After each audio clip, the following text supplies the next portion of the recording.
and I hope I can come to Shillong and India many times and present my other movie in the future.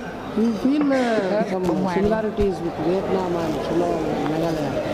I think the Shillong is similar to Đà Lạt in Vietnam. Yeah, same the weather and the beautiful town with the mountain. Yeah, and the weather is The weather is similar to Vietnam. Đà Lạt. Yeah.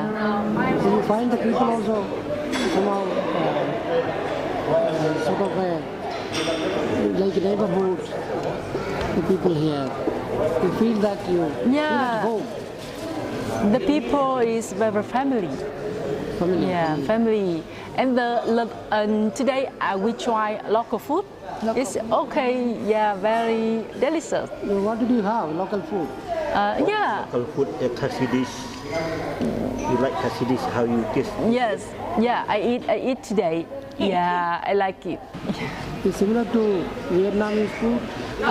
Vietnam food is very delicious and many various different kinds. We have a special food is pho.